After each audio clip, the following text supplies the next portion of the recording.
بسم الله الرحمن الرحيم الحمد لله نحمده ونستعينه ونستغفره ونؤمن به ونتوكل عليه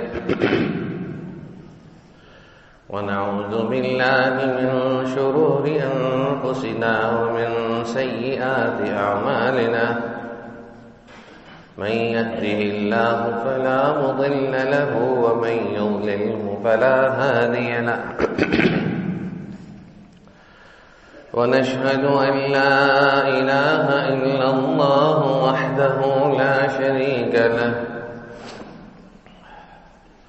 ونشهد أن سيدنا وسندنا ومولانا محمدا عبده ورسوله صلى الله تعالى عليه وعلى آله وأصحابه وأتباعه وبارك وسلم أما بعد فأعوذ بالله من الشيطان الرجيم بسم الله الرحمن الرحيم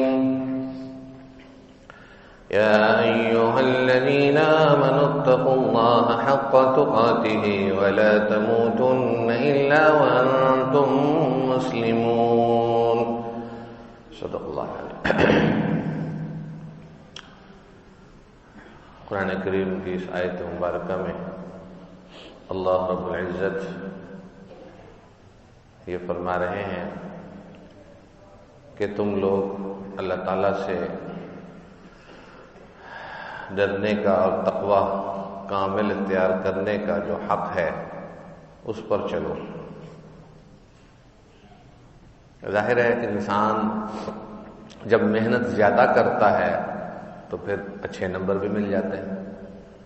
جب ہم محنت ہی پوری کریں 40 نمبروں کی کریں تو فیل بھی ہو سکتے ہیں. دنیا کے امتحانات کو ہم آخرت کے امتحان پہ ترجیح دے رہے ہیں. دنیا کے امتحان میں کہتے ہیں کہ نمبر ٹاپ کے ہوں, محنت ہوتی ہے کیوں؟ تاکہ نمبر ٹاپ کے ہوں. اور آخرت کے جو ایک ایک پل پہ امتحان ہے اس پہ نمبر ٹاپ پہ لے جانے کی کوئی فکر نہیں ہے. اللہ رب العزت یہی بات اس آیت میں سمجھا رہے ہیں کہ تم ٹاپ پہ جانے کی کوشش کرو گے تو کچھ بن جاؤ گے. ٹاپ پہ تو نہیں جا سکو گے, ٹاپ پہ جانے کی نیت اور ارادہ اور کوشش کرو گے تو چلو کچھ نہ کچھ تو آ جاؤ گے. جب تم رہو گے ہی نیچے, جیسا کہ کرونا کے دونوں میں پاس ہی پاس ہیں سارے, جب یہی سمجھ کے چلتے رہیں گے تو پھر آخرت میں تو یہ قانون نہیں لگتا. مغفرت ہو جانا اور چیز ہے, درجہ نہ ملنا یہ بہت بڑی محرومی. عام بندہ, غریب بندہ لاکھوں درجے امیروں سے اونچا ہوگا. کیا فائدہ ہوا اس امیری کا, اس سوسائٹیوں میں رہائشیں بنانے کا, لمبی لمبی گاڑیاں رکھنے کا, کہ جس کو ہم آخرت میں نمبر نہ بنا سکیں. تقوی آخرت میں نمبر بنانے کا نام ہے, تقوی دنیا میں نمبر بنانے کا نام نہیں ہے. ہم دنیا کے نمبر بنا رہے ہیں, دنیا میں نمبر بنا رہے ہیں, دنیا والوں کے سامنے نمبر بنا رہے ہیں. یہ نمبر کوئی واہ واہ کر دے گا, کوئی ڈگری مل جائے گی, کوئی اچھی ملازمت مل جائے گی. کیا 60 سے 70 سال زندگی ہے, اوسط زندگی 60 سے 70 سال, واہ واہ ہو جائے گی, اچھی زندگی گزر جائے گی, خوشحال ہوں گے, واہ واہ ہوگی. کیا ہوگا آخرکار؟ سوسائٹی قبرستان میں رہائش ہوگی. وہاں پر پھر نمبر کہاں سے بنے گا؟ مرنے کے بعد کوئی نمبر نہیں بنا سکے گا. اللہ تعالیٰ فرما رہے حق تقاتی, تقوی کا حق ادا کرنے کے پیچھے جاؤ گے تو کچھ نہ کچھ تقوی ہو جائے گا. خوب محنت کرو گے تو کچھ 40 نمبر سے اوپر بھی آ جائیں گے, 60 70 80 90 آ جائیں گے. لیکن ہم اس طرح کی محنت کر ہی نہیں رہے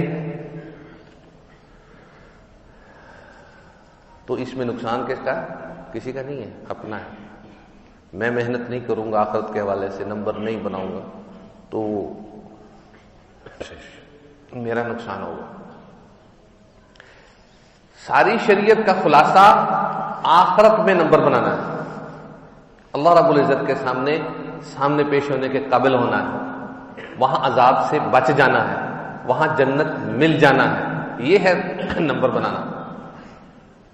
اخلاص کا مطلب بھی یہی ہے کہ وہاں کے نمبر بناؤ۔ یہاں لوگ آنکھیں پھاڑ پھاڑ کے بھی دیکھ رہے ہیں، ان کا دیکھنا یقینی نہیں ہے، کیا پتہ ان کی نظر دھوکہ کھا رہی ہے۔ اللہ رب العزت کا دیکھنا اس سے زیادہ یقینی ہے، وہ یقین سے دیکھ رہے ہیں جی۔ اس لیے بھائیو دوستو، ہر چیز کا مین مقصد کیا نکلتا ہے، وہاں کے لیے کیا کیا۔ اللہ رب العزت بڑے پیارے انداز میں، بڑے محبت سے ہمارے حق کا تقاضا۔ جب یہ آیت نازل ہوئی تو صحابہ کرام ڈر گئے، ہل گئے، حق کا تقاضا، آرڈر آ گیا کہ تقوی کا بھی حق ادا کر۔ آج ہم فتوے کی پرواہ نہیں کرتے تو تقوی کا حق ادا کرنا ہے۔ واہ، ہماری نچلی پرواز دیکھیں کدھر کو جا رہی ہے، نیچے جانے کی بھی حد ہے، زمینیں پھاڑ کے کہاں تک جائیں گے۔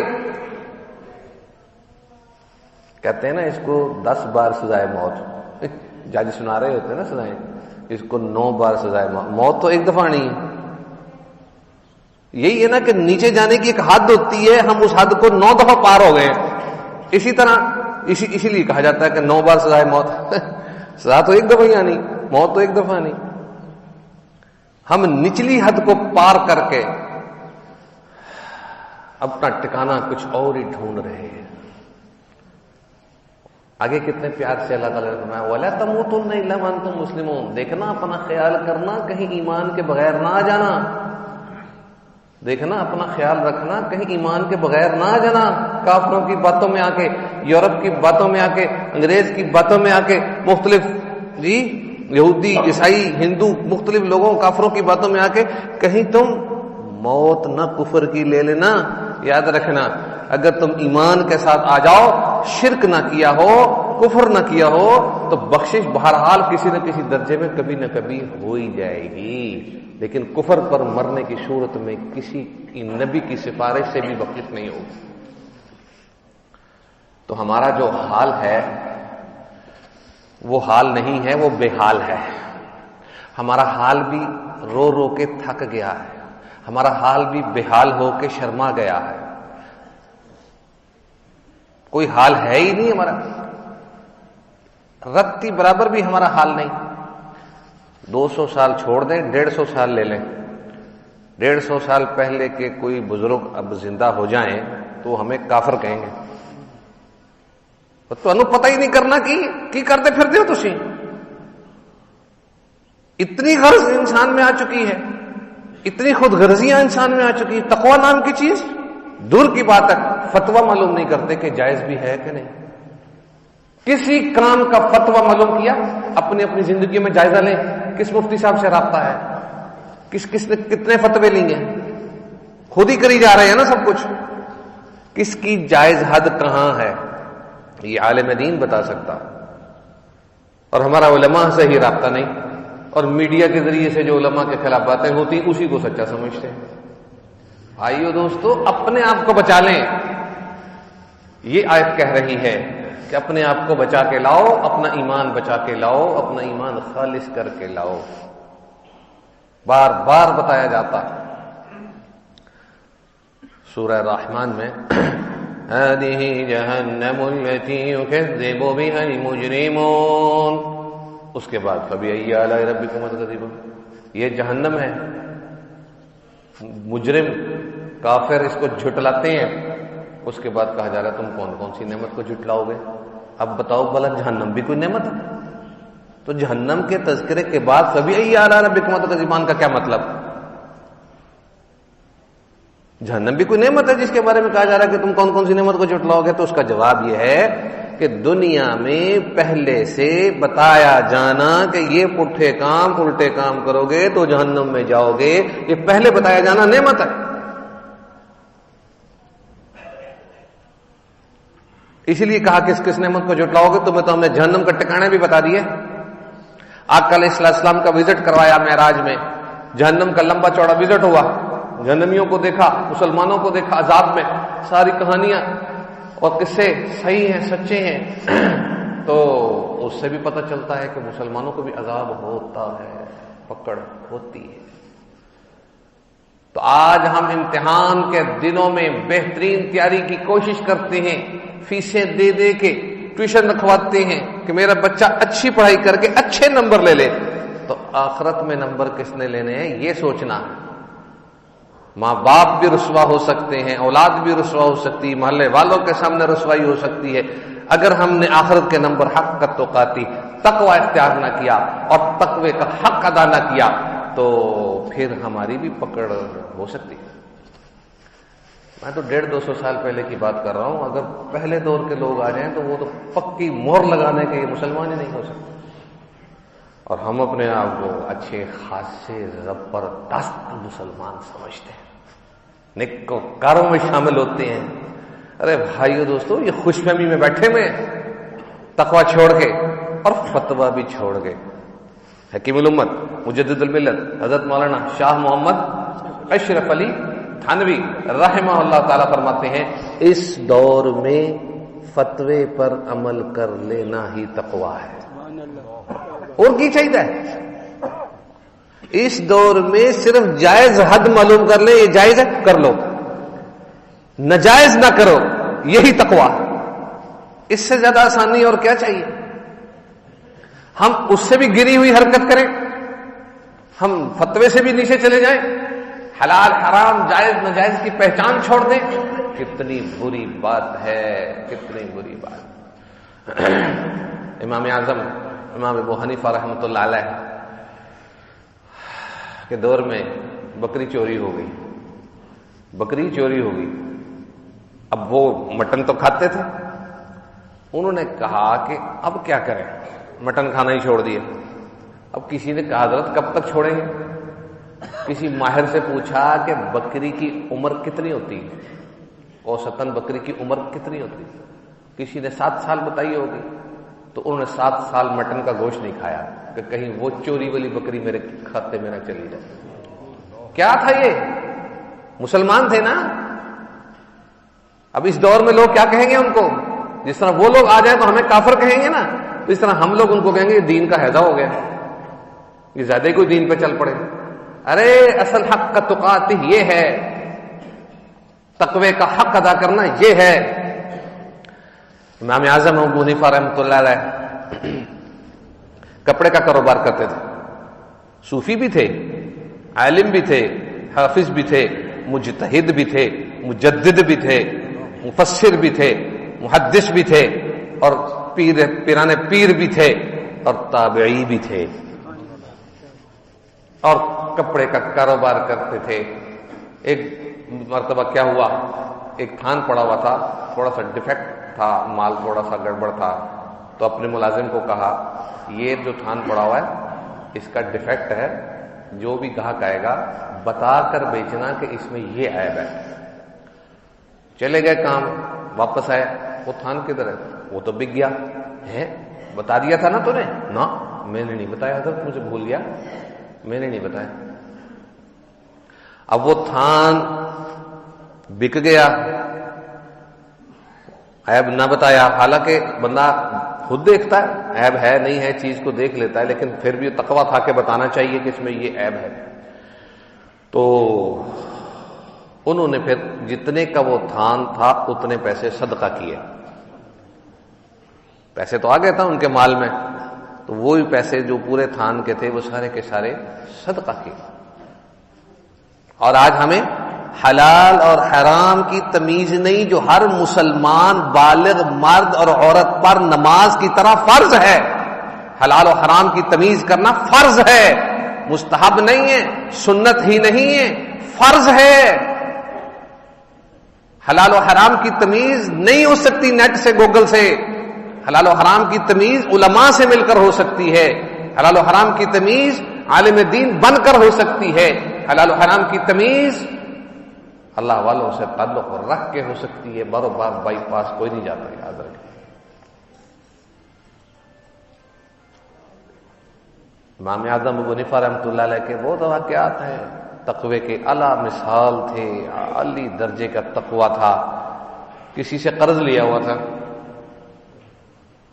تو اس کے گھر کے پاس جانا پڑا، تو دھوپ میں کھڑے ہو گئے سخت گرمی میں، حضرت سائے میں آ جائیں۔ انہوں نے کہا اس کی دیوار ہے، اس نے میرا قرضہ دینا ہے، میں اس سے فائدہ نہیں اٹھانا چاہتا، اس کی دیوار سے بھی فائدہ نہیں اٹھانا چاہتا۔ کوئی قرضہ دے اسے فائدہ لے تو سود کے کھاتے میں آ جاتا نا، لیکن یہ سایہ استعمال کرنا تو کوئی گناہ نہیں تھا، تقویٰ تھا کہ میں ان کی دیوار کا سایہ بھی استعمال نہیں کرنا چاہتا۔ اور ہم سایہ سب کچھ آنے دو بعد میں دیکھی جائے گی، ہے نا۔ یہ ہمارے حال ہے، ہمارا حال بھی بڑا رو رہا ہے، جو بے حال ہو کے بھی تھک چکا ہے، بس ہو گئی ہے ہمارے حال کی بھی۔ اب منٹ منٹ میں موبائل، منٹ منٹ پہ سیلفیاں، منٹ منٹ پہ تصویریں، کس کو دکھانی ہے؟ فتوے کو مت دیکھو، تقویٰ اختیار کریں گے تو فتوے پر آئیں گے۔ آج اگر فتوے کے نچلے درجے پہ آئیں گے تو کل کو بالکل ہی ختم ہو جائیں گے۔ شلوار ٹخنوں سے نیچے کرنا مردوں کے لیے 3 حالتوں میں گناہ ہے، کھڑے ہونے کی حالت میں، چلنے کی حالت میں، رکوع کی حالت میں۔ 3 حالتوں میں مردوں کو شلوار، تہبند، قمیض، چادر، جبہ، قبہ، کوئی بھی چیز ٹخنوں سے نیچے کرنا گناہ ہے۔ جراب پہننا اور چیز ہے، اوپر سے جو چیز آتی ہے اس کو نیچے کرنا گناہ ہے۔ اب اس میں سنت طریقہ تو آدھی پنڈلی تک شلوار کو رکھنا ہے، جائز طریقہ ہے ذرا سے ٹخنے ننگے رہ لے، بہتر طریقہ یہ ہے کہ درمیان والی صورت ہو جائے، نہ آدھی پنڈلی ہو نہ بالکل ہی نیچے چلے جائیں۔ اب ہمارے علماء کرام فرماتے ہیں کہ اگر ہم اس سنت پر عمل کریں گے تو لوگ جو ہے نا وہ کچھ دین کے خلاف بات کریں گے، مذاق اڑائیں گے، تو اس لیے چلو کم از کم فتوے پر ہی عمل کر لو، ٹخنے ننگے رکھ لو، اتنا ہی کافی ہے۔ یہ ہے شرعی مسئلہ۔ اب ہمارے بزرگ جامع شفیہ کے جو نائب محتمم تھے حضرت مولانا عبدالرحمن اشرفی صاحب رحمہ اللہ تعالی، وہ فرمایا کرتے تھے دیکھو بالکل ٹخنے کے اوپر ہی رکھو گے، بے شک ٹخنے ننگے ہوں، ذرا سے ٹچ ہوں ساتھ، تو بتاؤ اس کی مثال ایسی ہے سرحد ہو، ایک ملک دوسرے ملک کے درمیان سرحد ہو، تو سرحد کی باؤنڈری کے ساتھ کوئی گھر بناتا ہے؟ پھر ہم ٹخنے کے ساتھ جوڑ کے جو شلوار رکھتے ہیں، یہ وہ لوگ ہیں جو متقی ہیں، جو متقی شتقی کتقی کچھ نہیں ہے، وہ تو نماز کے وقت بھی شلوار نہیں اونچی کرتے، وہ تو اگر تھوڑا بھی تقویٰ ہے آ جاتے ہیں، نماز میں اونچی کر رہے ہوتے ہیں، بعد میں جوتی بعد میں پہنتے ہیں، پہلے شلوار نیچے کرتے ہیں۔ یہ مولویوں کا بنایا ہوا دین نہیں ہے، یہ بخاری شریف کی حدیث ہے، جس کے ٹخنے ڈھانپے رہے، جس کی تفصیل میں نے بتا دی، اس کے پاؤں جہنم کی آگ میں جلائے جائیں گے۔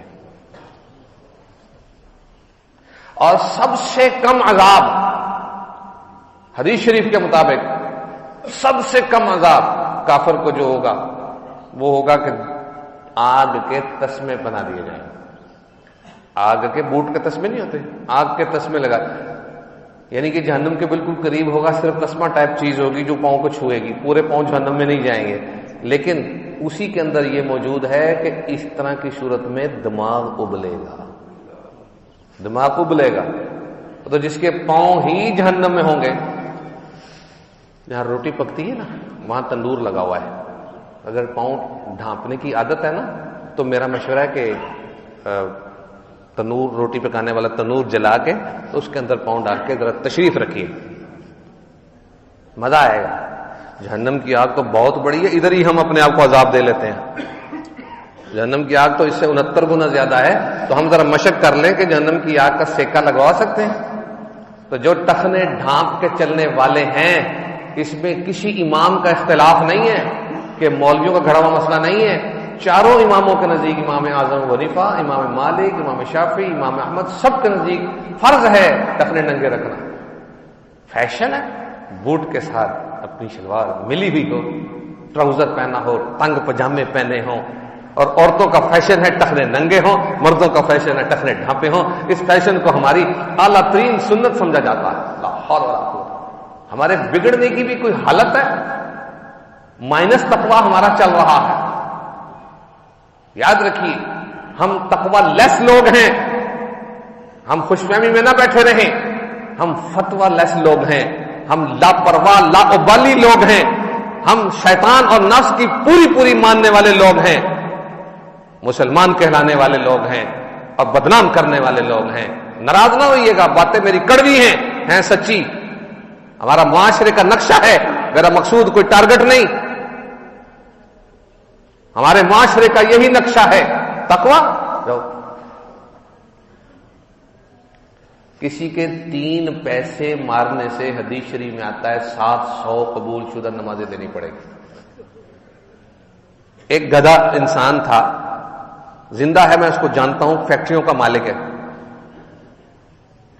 اس نے جرت کر کے کیا لفظ کہے میرے قریبی عزیز کے، اس نے پیسے دینے 60 لاکھ سے زیادہ ہے. اب اس کو کیا کہتا ہے، میرے پاس بے شمار نیکیاں ہیں، میں وہاں دے دوں گا. بے شمار نیکیاں میں وہاں دے دوں گا، آخرت میں دے دوں گا، پیسے نہیں دے سکتا. بے شمار نیکیاں وہاں دے دوں گا. ایسی مار پڑے گی اس کو، یاد رکھیے. دنیا میں چلتا پھرتا شیطان ہے، داڑھی بڑی بڑی ہے، کاروباری ہے، نمازی ہے، پہلی صف کا نمازی ہے، سفید رنگ کی بڑی بڑی داڑھی ہے، لاہور کا رہائشی ہے. کیا انسانیت ہے؟ پیسہ مار کے کدھر جیت لیں گے؟ میں نے تو آپ کا نہ کوئی لینا نہ کوئی دینا، میں تو صرف بتا رہا ہوں. آپ کو کڑوی لگ رہی ہے بات، 150% کڑوی لگے. میں کسی کا کہنا نہیں ہوں، قرآن و حدیث کی بات معاشرے کو دیکھ کر ایک جذبے کے ساتھ کہتا ہوں کہ اپنے آپ کو سمجھا لیں، اپنے آپ کو بچا لیں. جہنم کا ایندھن بن رہے ہیں، مائنس تقویٰ چل رہا ہے، فتویٰ لیس لوگ ہیں. جس کی بات اسی سے پوچھی جاتی ہے. جلیبیاں بنانے والوں سے آپ میڈیکل کی بات نہیں پوچھ سکتے، میڈیکل والے سے سموسے بنانے کا نہیں پوچھ سکتے، تو پھر گوگل سے علماء کی بات کیوں پوچھی جاتی ہے؟ غیر عالم سے مسئلہ کیوں پوچھا جاتا ہے؟ جو علماء نہیں آپس میں بحث کیوں کرتے ہیں؟ کتنی بری بات ہے.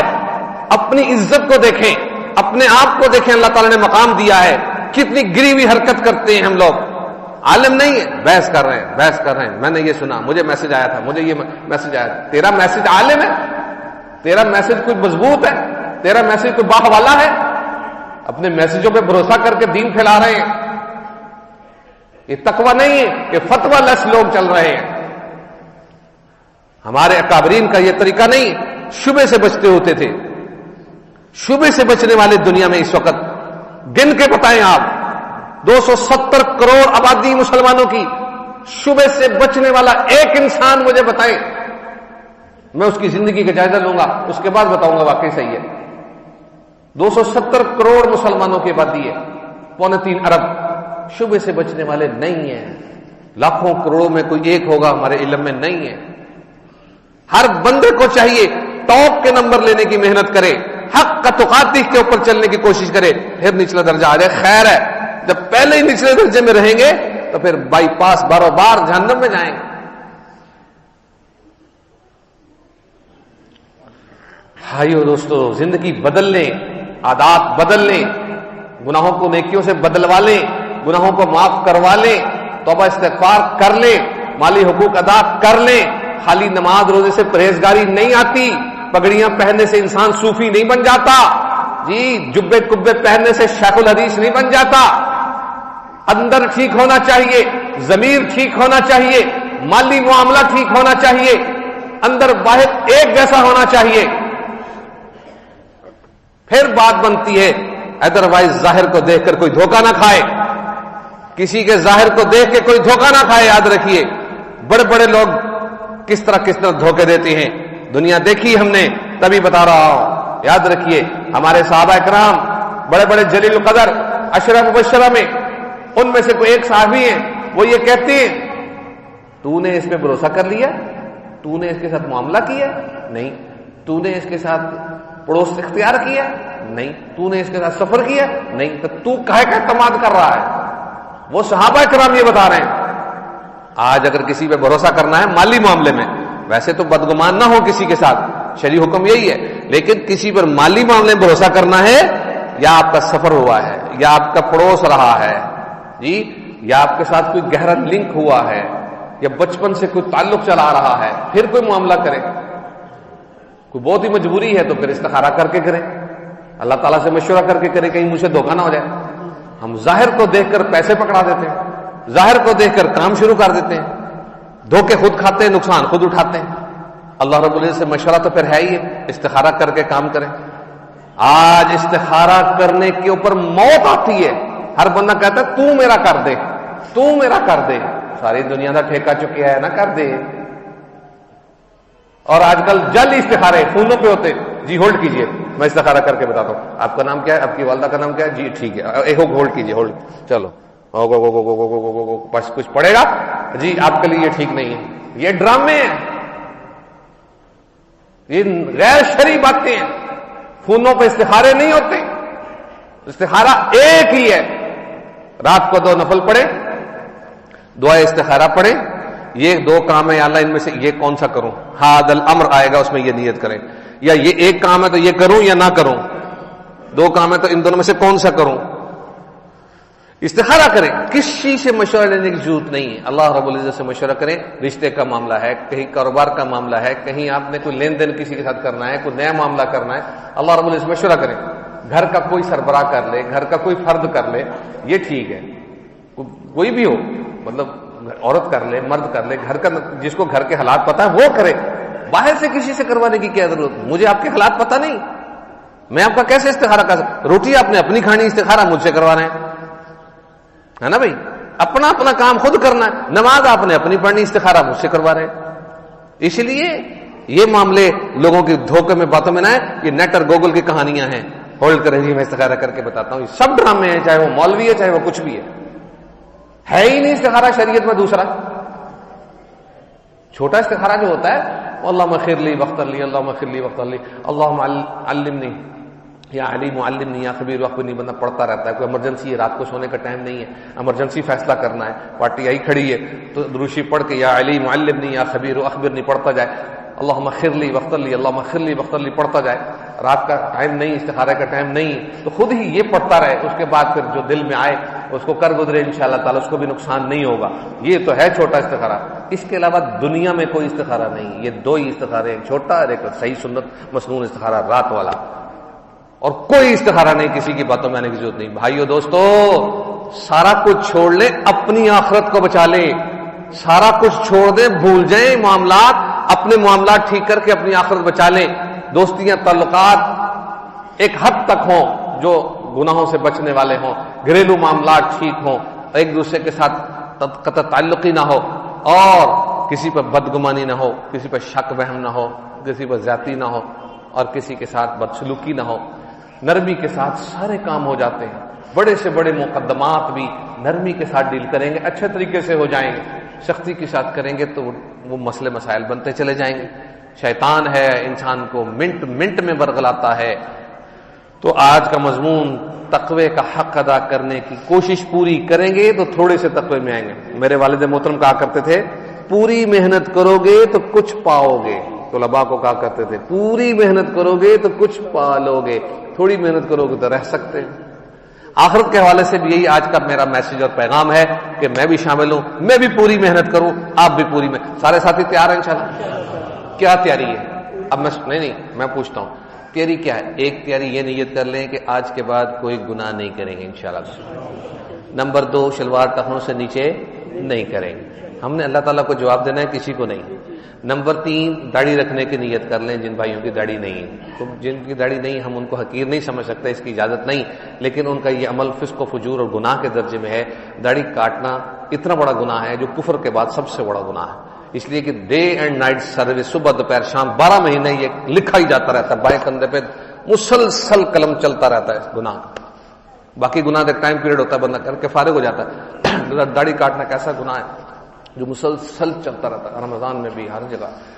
تو بھائیو دوستو، اس کی توبہ کر لیں اور اللہ رب العزت سے معافی مانگ لیں، اور 2 نفل روزانہ توبہ کے پڑھ لیں، اور تقوی اختیار کرنے کے لیے اللہ سے مدد مانگ لیں کہ یا اللہ مدد، نیٹوں سے مدد نہیں مانگنی اور کافروں سے مدد نہیں مانگنی، میرے مولا سے مدد مانگنی، مولا میں نہیں اس آیت پہ چل سکتا، آپ چلا دیں۔ مانگ کے تو دیکھیں۔ اس کے بعد مالی معاملہ صاف کر لیں۔ یاد رکھنا، آخری بات کہہ کے ختم کرتا ہوں، جس کا مالی معاملہ صحیح نہیں ہے، مسجد میں بیٹھا ہوں، باوضو بیٹھا ہوں، قسم کھا کر کہتا ہوں کہ اللہ تعالیٰ کی قسم شہادت بھی مل جائے اور مسجد حرام میں بھی ہو، ماہ رمضان بھی ہو، 27ویں رات بھی ہو، اور نماز میں بھی ہو، اور سجدے میں بھی ہو، اور اس کو گولی لگ جائے، وہ شہید بھی اس کو معاف نہیں ہوگا. قسم کھا کے کہتا ہوں. کر لینا مقدمہ میرے ساتھ وہاں لگا لینا، جس کو چیلنج ہے کر لے، وہاں پہ آخرت میں لگا لے. ہاں اللہ تعالیٰ جس کا کیس اٹھا لے تو وہ ان کی مرضی، عام قانون میں معاف نہیں ہوگا.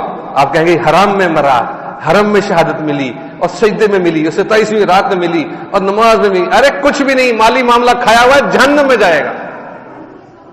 یہ قرآن و حدیث کا فیصلہ میرا نہیں. اللہ رب العزت ہمیں سمجھ عطا فرمائے اور دین کی سمجھ اس پر عمل نصیب فرمائے.